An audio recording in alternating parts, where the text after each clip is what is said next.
Tulsi Gabbard is one of the more exciting Democratic candidates for the 2020 presidential election. She's young, dynamic, and overall unconventional, which is something voters still seem to desire following the last general election.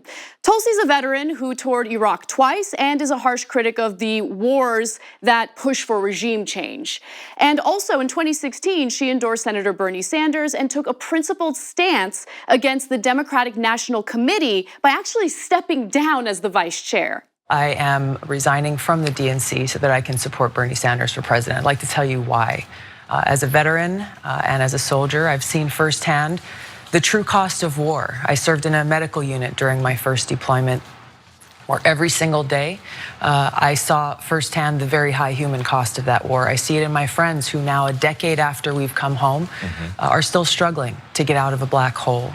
I think it's most important for us as we look at our choices as to who our next commander-in-chief will be, is to recognize the necessity to have a commander-in-chief who has foresight, who exercises good judgment, who looks beyond the consequences, who looks at the consequences of the actions that they are looking to take before they take those actions, so that we don't continue to find ourselves in these failures that have resulted in chaos in the Middle East and so much loss of life. Tulsi's principled stance during the 2016 election was strong and admirable, to say the least. And all of a sudden, she went from having little name recognition on a national scale to grabbing the attention of many left-wing voters who were hungry for sincerity and authenticity.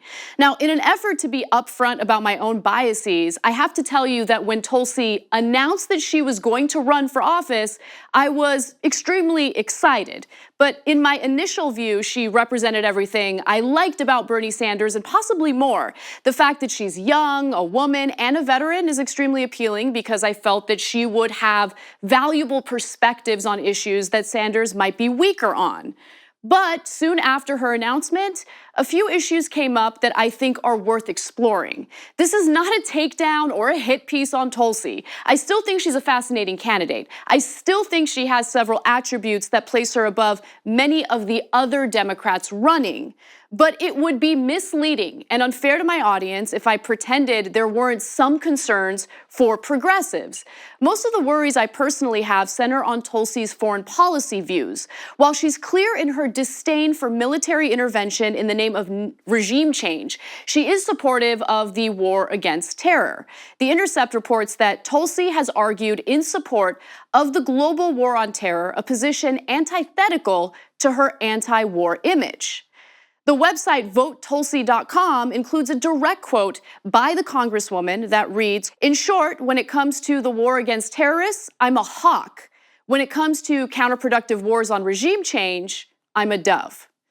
While that might sound okay on the surface, think about how many interventions the US has found itself in since the Bush administration, all in the name of fighting terrorism, right? So I'm not just talking about Iraq and Afghanistan. I'm talking about major military operations in Pakistan, Somalia, and Yemen, right? These were all done in the name of fighting terror. There have also been US-led coalition airstrikes in Mali, Syria, Libya, and West African airstrikes in Nigeria. Have those military actions ended global terrorism? Of course not. We originally invaded Afghanistan to defeat the Taliban. Now we find ourselves negotiating with them as part of the US exit strategy. According to Brookings, the Taliban promises Afghanistan's territory will not be used by international terrorist groups, and the United States agrees to withdraw its forces. Also, the so-called war on terror has been cited to push for regime change, which is what we saw in Libya. While I do acknowledge that Tulsi has been critical of US military involvement in Libya, I worry that her self-proclaimed hawkishness toward the war on terror is an indication that she is supportive of some of the same counterproductive foreign policy that's made a mess of international relations. Tulsi's hawkishness toward terror has led her to support military actions I, along with many other progressives, disagree with. Torture tactics like waterboarding, which were given the euphemism of enhanced interrogations, was something that Tulsi was supportive of. Soldier, how do you respond to the much discussed report on the CIA's use of torture and what some Americans have called a blot on American values? Do you share that opinion, or as a soldier do you have a very different perspective on the use of torture? Very bluntly, I'm conflicted. I'm conflicted on this report. There are, I think the jury is still out on the report itself. There have been comments that there are things missing or it was incomplete, and there are differing opinions on the report itself. But as I think about it myself, clearly we would not like to see any human, any person around the world being treated inhumanely. On the other side, I can also understand that any of us, if we're in a situation where our family or our community, our state or our country is in a place where, let's say in an hour, a nuclear bomb or an attack will go off unless this information is found. I believe that if I were the president of the United States, that I would do everything in my power to keep the American people safe. But even in a scenario that Gabbard outlined in that answer, we know that the report by the Senate Select Intelligence Committee in 2014 found that methods of torture utilized by our CIA broke international war crime laws and did not result in credible intel. The report's conclusions found that the use of the CIA's enhanced interrogation techniques was not an effective means of obtaining accurate information or gaining detainee cooperation. The interrogations of CIA detainees were brutal and far worse than the CIA represented to policymakers and others. It also found that 39 detainees were subject to enhanced interrogation techniques, which included sleep deprivation, waterboarding, prolonged standing, and exposure to cold. At least 26 detainees were found to be held wrongfully. At least 5 detainees were subject to rectal rehydration. At least 3 detainees were waterboarded. 1 detainee died in custody, possibly due to hypothermia. Look, the report was so damaging and damning that even CIA Director John Brennan confessed to how wrong the agency was for using these techniques. Agency officers used interrogation techniques that had not been authorized, were abhorrent, and rightly should be repudiated by all. And we fell short when it came to holding some officers accountable for their mistakes. Tulsi's self-proclaimed hawkishness also explains her support for drone use. To be clear, I am not supportive of drone strikes, and I've been highly critical of how the Obama administration carried out their use. I believe drones have exacerbated hostilities toward the United States by killing innocent civilians, which in turn helps terrorist organizations recruit and radicalize individuals. In fact, in my view, I should say, Bernie Sanders' support for drone strikes happens to be one of his flaws. In fact, here he is showing his support for drones on Meet the Press in October of 2015. What does counterterrorism look like in a Sanders administration? Drones, special forces, or what does it look like? Well, all of that and more. You're okay with the drone? Look, using drone is a weapon. When it works badly, it is terrible and it is counterproductive. When you blow up a facility or a building which kills women and children, sure. You know what? It not only doesn't do us, it's terrible. But you're comfortable with the idea of using drones if you think you've isolated an important terrorist? Yes. So. Look, I'm a Sanders supporter. I haven't made my decision about who I'm going to vote for in the Democratic primaries yet, but I have to admit, I hated that answer because these perfect little scenarios where the military isolates the enemy and only kills that person rarely exist. The intelligence used to carry out drone strikes has been unreliable and faulty to say the least. And I don't wish to support the same tired and counterproductive policies Obama and now Trump supported. Unfortunately, Tulsi Gabbard also seems to support the use of drones. The Intercept reports that when asked if she still favors a small footprint approach with limited use of weaponized drones against groups like ISIS and Al-Qaeda, Gabbard said, quote, "With these terror cells, for example, yes, I still believe that the right approach to take is these quick strike forces, surgical strikes in and out very quickly, no long-term deployment, no long-term occupation, to get rid of the threat that exists and then get out, and the very limited use of drones in those situations where our military is not able to get in without creating an unacceptable level of risk." Again, the intel behind these strikes is oftentimes faulty, and innocent lives lost as a result do little to improve national or international security. I have more on that later in this segment. In reality, Tulsi's hawkishness is actually pretty well documented. Here she is on Fox News in 2016 following a Republican primary debate, arguing that the Republican candidates weren't proposing policies that were harsh enough against Islamic extremism. Are the candidates talking on either side enough about these issues to your liking? No. They're not, and they're not being held accountable for their positions on these issues of national security, on these issues of how to defeat not just ISIS, but Al-Qaeda, Jabhat al-Nusra, and a number of the other Islamic extremist groups that do pose a threat to the American people and the United States. Well, they say that it's the administration's fault for not being more diligent. Do you hear anything out of the Republican candidates that sounds more aggressive? I listened to some of the debate that we had just last night, and I had an early wake up, but okay. I listened to the part relating to national security and foreign policy, and was disappointed to see that there was a lot of strong talk against ISIS, but the reality on the ground in Syria today is that if ISIS is defeated, you have Al-Qaeda affiliated group Jabhat al-Nusra that is poised to take over all of Syria and create this emirate or caliphate there that would be a hub for Al-Qaeda. In other words, another morphed terror group, right? Exactly. And that's always that's the key here, Neil, is that people talk about ISIS, but you're not talking about the ideology, the radical Islamist ideology that's fueling ISIS, Al-Qaeda, al-Nusra, and a whole variety of other ones. Ted Cruz says you bomb until the sand glows. Well, I want to say why I think that there's not enough focus being put on these Islamic extremist groups with the current policy, which I think is important to recognize, and that is because the current policy is the United States is working with so-called allies like Saudi Arabia, Turkey, Qatar, and other states to overthrow the Syrian government of Assad and are aiding and supporting directly many of these Islamic extremist groups in doing that. Now, I agree with Tulsi and how destructive it is to work with Saudi Arabia. We've talked about that on the Young Turk show quite a bit. But her emphasis on identifying and fighting radical extremism is what makes unsavory figures like Steve Bannon love her.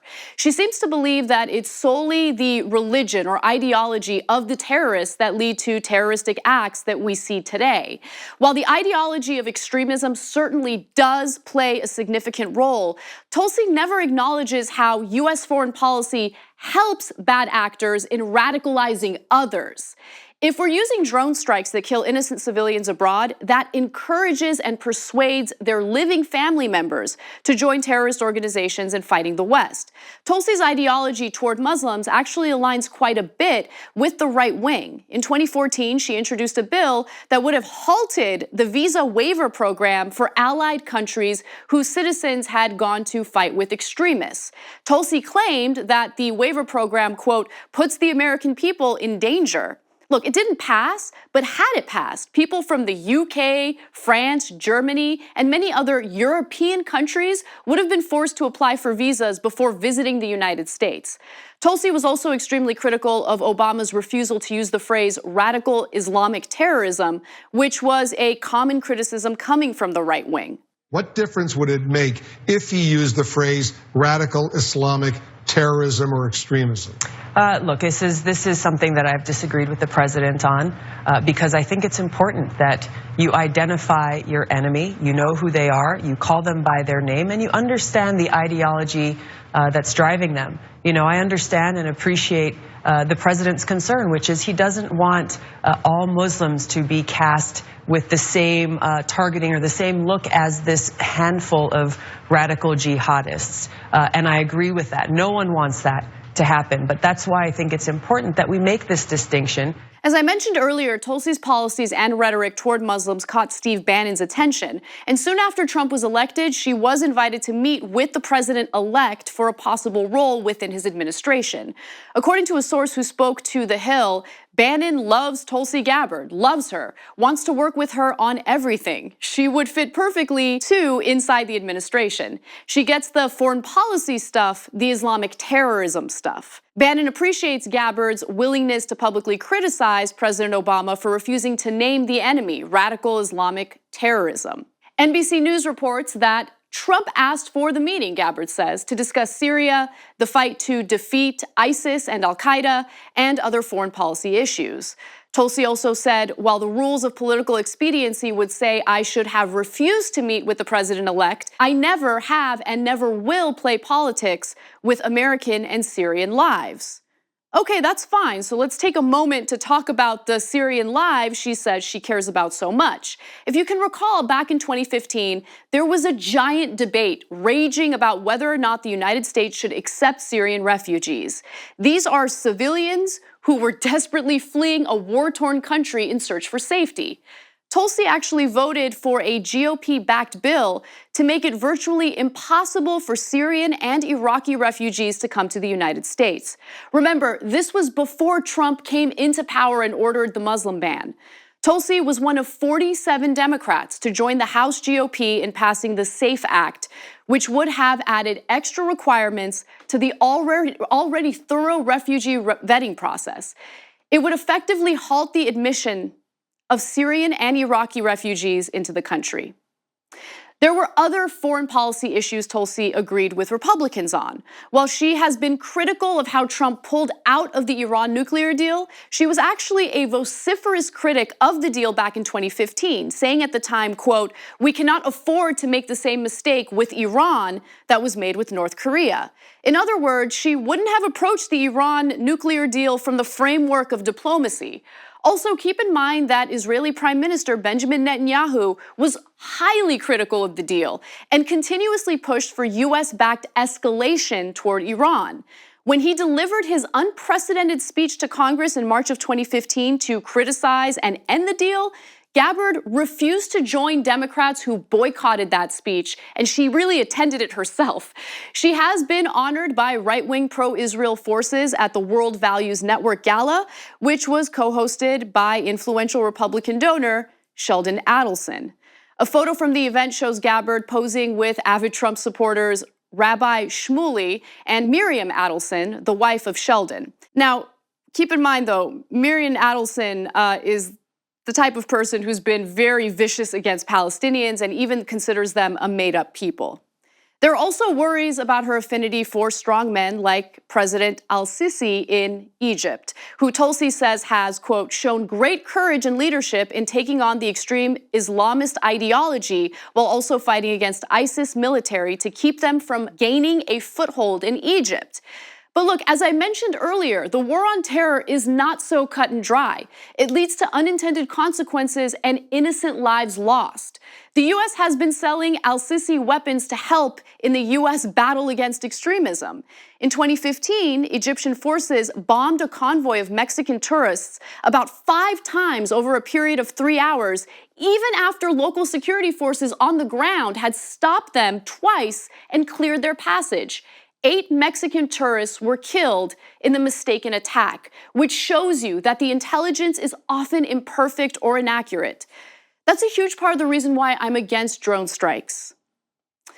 While these foreign policy concerns are legitimate, I want to end this segment by noting that there are some great progressive policies that Tulsi supports. She's a fighter for Medicare for all, supports a $15 minimum wage, and understands the severity and urgency of climate change. Her camp has been in touch with TYT to schedule a possible interview, and I look forward to chatting with her about the issues I raised in this segment. It's important to have an honest conversation about all the candidates so we can make the right decisions. Valid critique is an important part of the process, and I hope that everyone understands that.